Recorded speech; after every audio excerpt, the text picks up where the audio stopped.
This is an unrehearsed program. The views expressed are those of the guests and not necessarily those of the producer. Today's topic: President Bush and World War II in Passion for Truth. Can we link President Bush's war in Iraq and the war on terror to World War II? Is the analogy a stretch, given the faulty intelligence on weapons of mass destruction that justified the Iraq war, the casualties in the aftermath, the poor planning for a post-Saddam order? Do you think Bush is just as great in the shadows of Winston Churchill and Franklin Roosevelt, or does he seem small in their long shadow? That's the question we have next. Dr. Joseph Annunziata, with expertise on international affairs.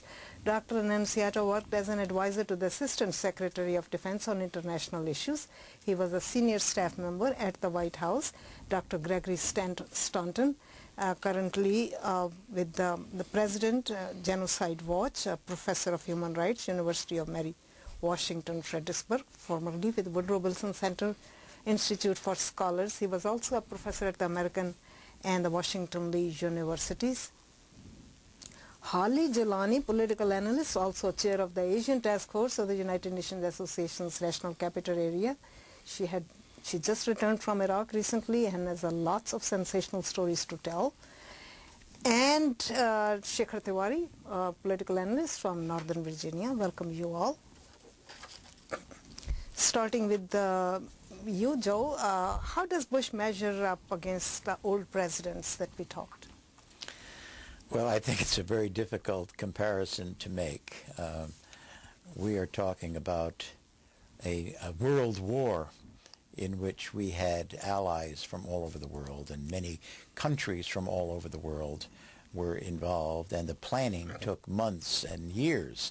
The invasion of Normandy under General Eisenhower took several years to prepare and plan for, whereas the Iraq invasion, I think, was a spur-of-the-moment decision that was made without too much preparation. I think this President Bush thought it would be similar to his father's invasion in the first time in 1990, and that it would be very easily won in a matter of a few days and it would all be over.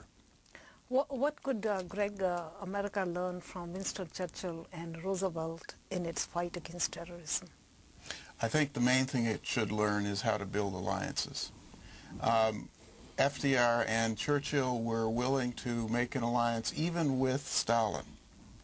I mean, that was an incredible thing to do, actually, when you realize that, of course, Stalin represented everything that Britain and America was against.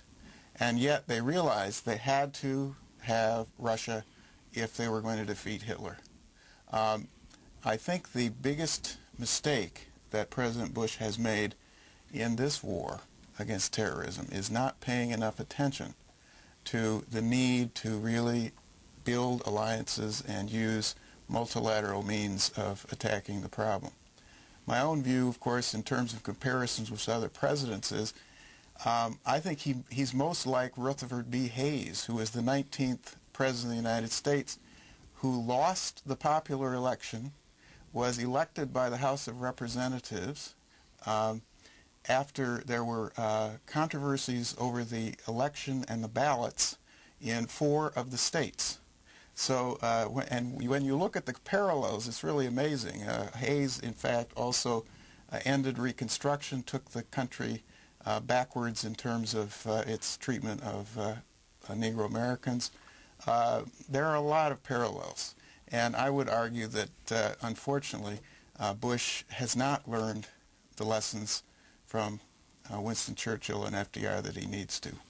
Aside from alliances, lack of alliances, sufficient alliances, Holly, are the two wars comparable to World War II in scope and scale? Oh, absolutely not.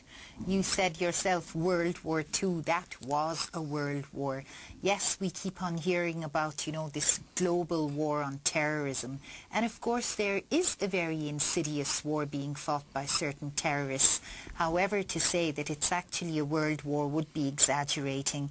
And I have to unfortunately agree with both Greg and, you know, Joe, that comparing President Bush to men of, you know, the statures of FDR and Churchill is simply, I mean, you can't make the comparison. I don't know too much about President Hayes, but I do know that even though I was personally in favor of this war, it was not for the same reasons that this particular president touted. I found Saddam Hussein a terrible person. He was a monster. The less monsters we have in the predominantly Muslim world, that happens to be an extremely volatile region, the better for us. However, for me, the biggest problem has been that a year and a half ago we won a decisive victory in Iraq. A year and a half later we have squandered that victory. And as I said earlier, while talking to a couple of your panelists, the uniformed military on the ground did a fantastic job. They are not to blame. It is the civilian politicians and bureaucrats that we sent to Baghdad who undid it all. Under Churchill and FDR, I personally feel that would never have happened. So, Shekhar, what fighting terrorists is a different kind of war? You view that? You know, I disagree with each of my colleague panelists. President Bush will go down in the history as one of the greatest American presidents. He would be compared to Ronald Reagan, and people who really took their conscience and went out for it.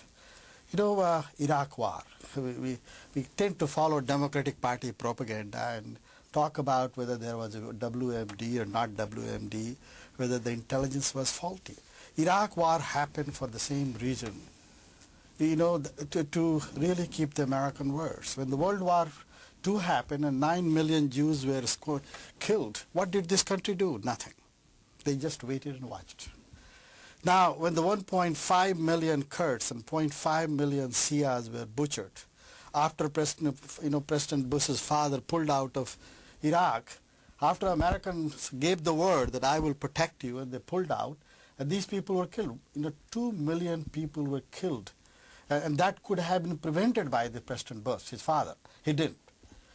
President George W. Bush is a moralist. He's a man of conscience. He's a religious man, good man. Okay, and he decided to correct the American mistake by punishing those people who really killed their own people with the gases and other things. So Iraq war is a fight for morality. How do you react, Joe? Well, I think that's really much beside the point. President Bush never said that he was going to Iraq to finish the war that his father didn't do. Does he have to say that? Well, Did we know that in 1.5 million Kurds were killed? You do not risk the lives of thousands of American young men and women. You do not spend $200 billion because you don't know why you are starting a war. He said we are going because Saddam Hussein has weapons of mass destruction. And either he knew it and he lied, he knew they didn't have it and he lied, or he was just foolish enough to believe bad intelligence.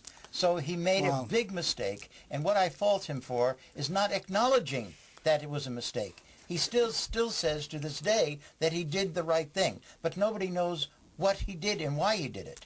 Okay, Well, let me ask Holly on this. How are terrorists in Afghanistan and Iraq different from the ideology of Hitler? Okay, I'll come to that, but I just wanted to quickly add something to what was just said.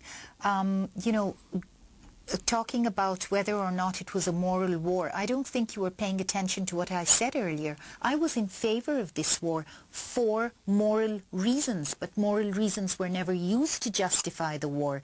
The other thing that happened is we won the war. Why have we in 1.5 years squandered that victory? That is what I fault President Bush for. This war was decided long ago. Well, only 9/11 diverted it. Well, Iraq would have been attacked much before. Well, had there been no 9/11. Whether Iraq had been attacked before or not is not the case. I agree with Joe. The American population or the American people should never have been duped or lied to. But coming to the question of in what way the Afghan and Iraqi terrorists have been different from, Hitler's ideology, first of all, please could I correct that statement? It is not Afghan terrorists we are fighting. It is Saudi terrorists on Afghan soil.